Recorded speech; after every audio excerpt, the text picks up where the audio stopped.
Promotion hojii promotion akkatti hojjetaman sigale yeroo tokko yeroo lama qofa miskeenni siif beekamu caatiin kee siif guddata si'eeti.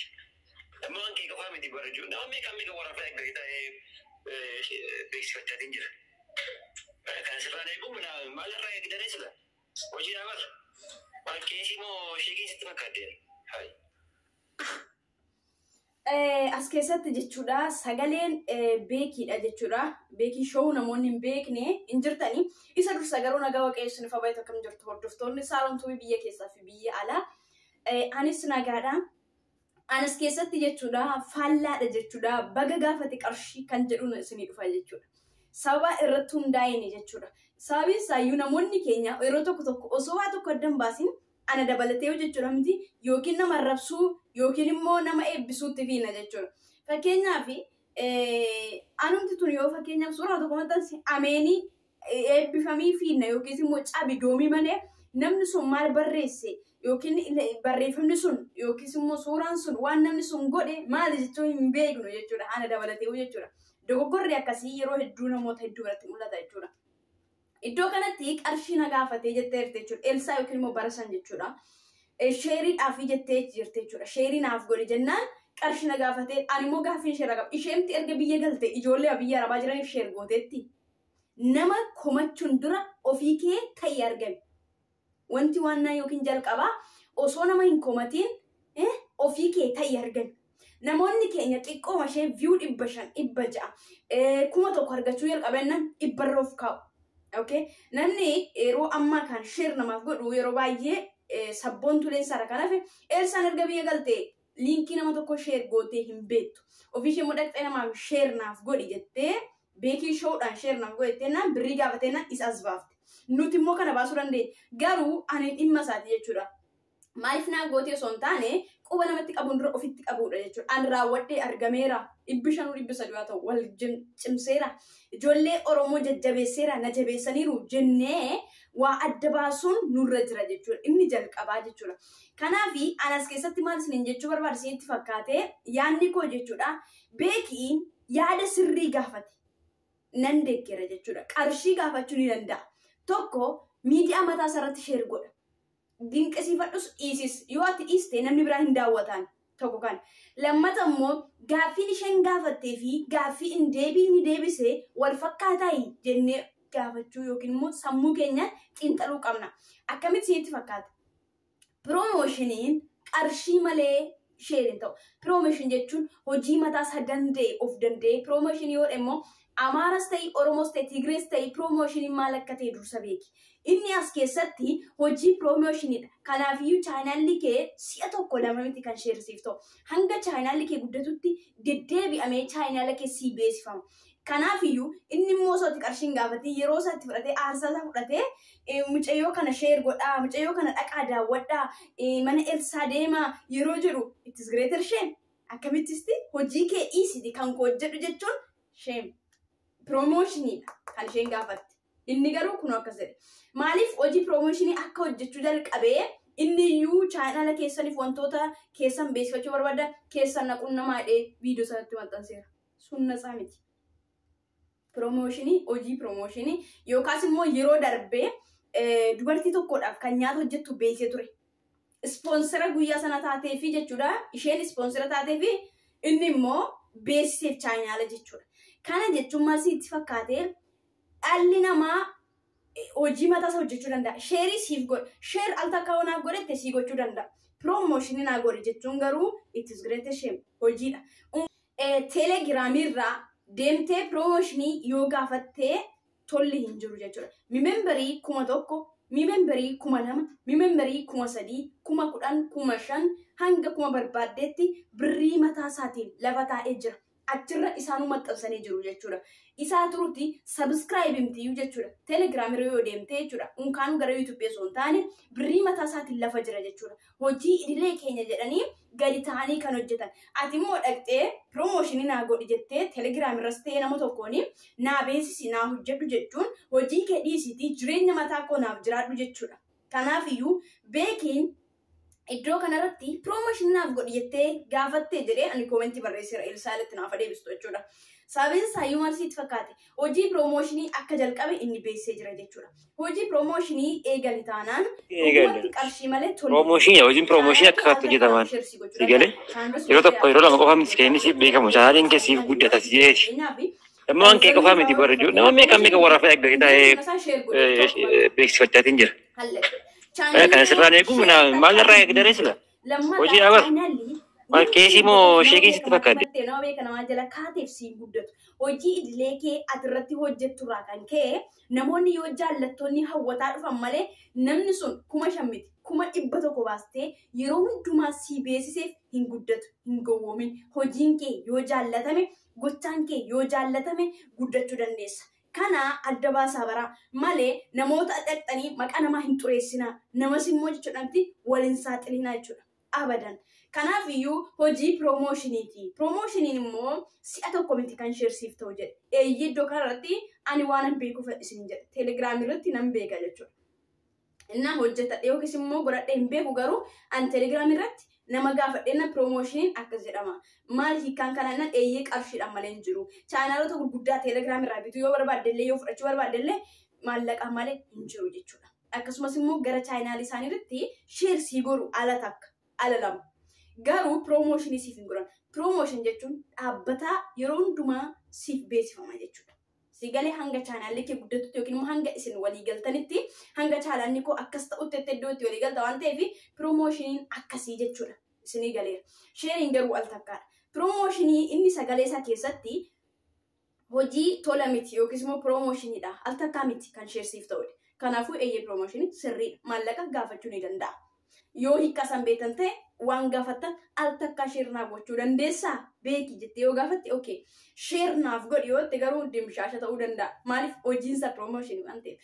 Kanadha iddoo kanarratti ani fakkeenya isinii fudhadha jechuudha. Ijoolleen keenya guddina walii irratti hedduun keenya ni hinaafna jechuudha. Rabbi garaa keenya qulleessu ni jalqabaa jechuudha. Okay? Yoo waaqayyoo garaa keenya qulleessi qofa kan guddachuu dandeenyu. Akkasumas isiniin jedhaa lammata immoo ani gaaffii qaba. Ijoolleen keenya gara biyyaa yoo galanii wantoota garaagaraa fidanii poostii godhu ijoolleen keenya nuti illee dhaqnee hin daawwanne. Garuu gaafa biyya galan jechuudha. Kaleessa eengadda jechuudha.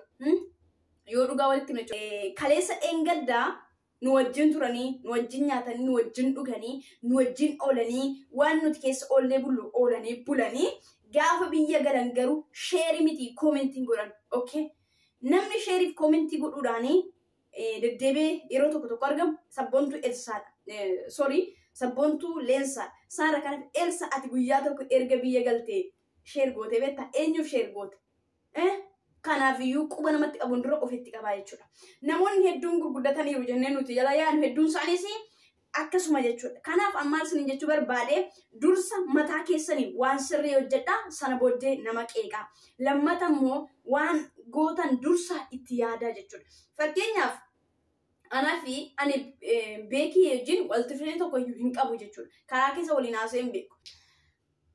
Guyyaa tokko garuu bilbilaan haasofsiiseera jechuudha. Bilbilaan kana haasofsiise immoo yuutuubii mataa isaa irratti jechuudha. Mudannoowwan qabdan fidaa jenna mudannoo sana qofaan ittaasee malee yeroo sana kaasee iyyuu bilbila isaa irratti guyyaa tokko barreessees hin beeku dubbisees hin beeku jechuudha. Okay? Tarii walitti dhufeenya qabda jechuudha. Garuu dhugaa jirtu sanatu na aarsa jechuudha. Dhugaan jirtu piroomooshiiniin maallaqa sheeriin tola. Okay?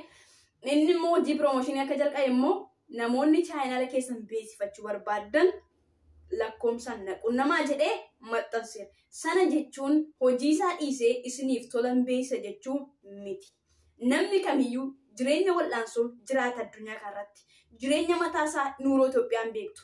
Kanaaf iyyuu jireenya mataasaa waan jiraatuuf achi keessatti hojiin mataansaa isa barbaachisa. Kallattii kanaaf iyyuu natsaan tolli hin jiru. Ani akka kootti dogoggorri Elsaa bira jira malee isa bira hin jiru jira. Haa ta'u malee namoonni qarshii gurguddaa gaafatan ni jiru. Eeyyee qarshii ni gaafatu ijoollee namoonni baay'een jechuudha. Iddoo isaarratti namoonni keenya akkuma isiniin jedhe xiqqoo qarshii guddatan jennaani dantaa warra gadaan qaban akka waan samaayii ga'anii isaanitti fakkaata. Akka waan bakka kana booddee. Haa ta'u malee dogoggoriina. Maaliif sitti fakkaate? Addunyaan kun waraqata hin dabarti. Wanti hin dabarre abadan hin jiru jechuudha. Unkaan kanaa turuuti warrumti asirra walii wajjin oollu keessayyuu ilaalcha nuti walii qabnuu fi yaada nuti walii qoonnu walii tumsinu guyyaadha guyyaatti abarru silliidha abarrummoo sirrii miti kan nuti waliin jennee haamilee tokkotti horaa ta'uu gadi buusaa ol kumaatame hedduudha. Kanaafiyyuu isa guddaatti afaan banuun dursa ofii keenya gadi jechuudha. Kanaafiyyuu anas keessatti jechuudha beekii ayyuu hedduun jaaladha jechuudha. Unkaan kanaa turuu jechuudha. Ijoollee hedduu Oromoo hedduu isaanii nan jaaladha jechuudha. Namoonni kun si jalaa deebise iyyuuti. Namoonni si jalaan deebisnee jiru jechuudha. Tasuma jechuudha. Bilbila si jalaan deebisanii nagaallee sin gaafatan jechuudha abadan. Kanaaf maal jechuu barbaade as keessatti sin jechuu barbaade sitti fakkaate hojii bareedaa yoo hojjette, hojii miidhagaa yoo hojjette, namni hojii kee yoo jaallate dhimmi YouTube'n hin guddanneef hin jiru. Yoo ati hojii fokkataa hojjetaa piroomooshinii ji'atti miti sa'aatiidha gara sa'aatiitti 100 meeqa kaffaltee namoonni 10 hedduun si beessanii namoonni hojii kee hin jaallanne yoo ta'e sheer si gochuu fi dhimma hojii sana si hojjeta garuu namni dhufee hin daawwatu yoo ta'e kisaaraadha jechuudha. Kanaafiyyuu hojii bareedaa yoo hojjettan dhimmi namni itti sin daawwanneef hin jiru. Fakkeenya immoo fudhadhaa namoota jechuudha. Biyya Oromoos ta'anii biyya keessa ta'anii hojii bareedaa hojjetan osoo hin jaallatiin barnoota waan irraa argadhuu fi dhaqeen daawwadha. Okay? Namni biraas immoo barnoota waan irraa argatuuf dhaqee daawwata. Waan haasaan sun waan itti bo'aaruu fi dhaqee daawwata. Okay? Kanaafiyyuu sababan fakkeenyaaf beekiin 100 ol qaba subscribe.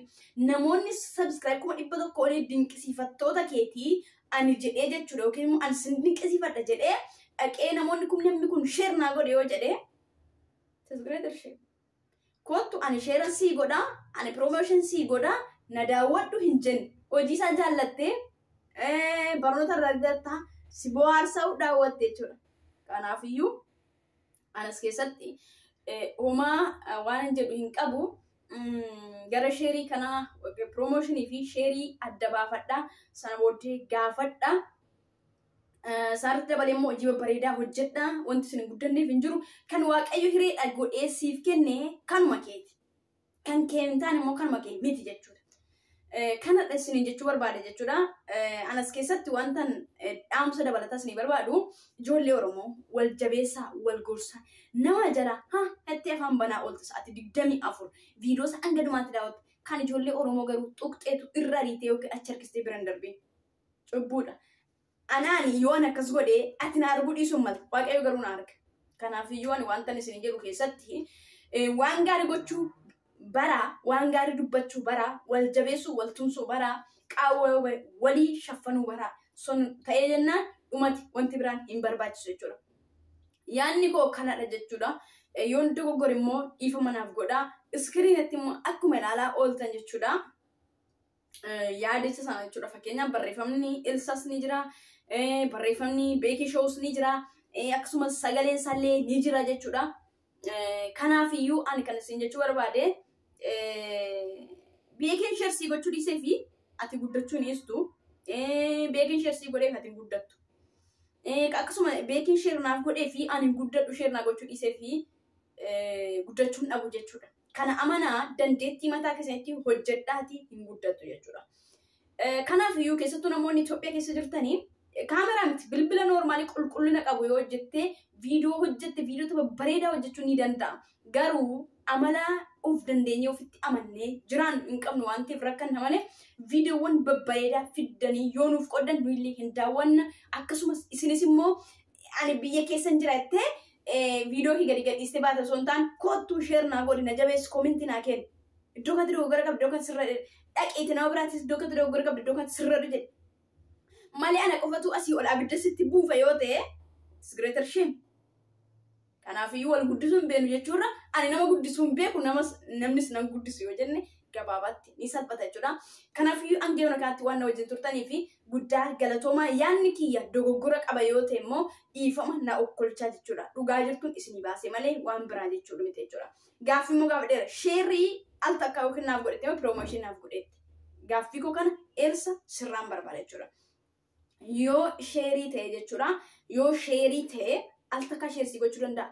Piroomooshinii garuu sheersii gochuu dhiisuun mala. Sababiin isayyuu sun dhimma hojiiti jechuudha. Kana isiniin jedha namoonni waa'ee piroomooshinii hin beekne immoo namoota beekan gaafadha isiniin jedha. Galatoomaan isiniin jedha eebbifama shalom.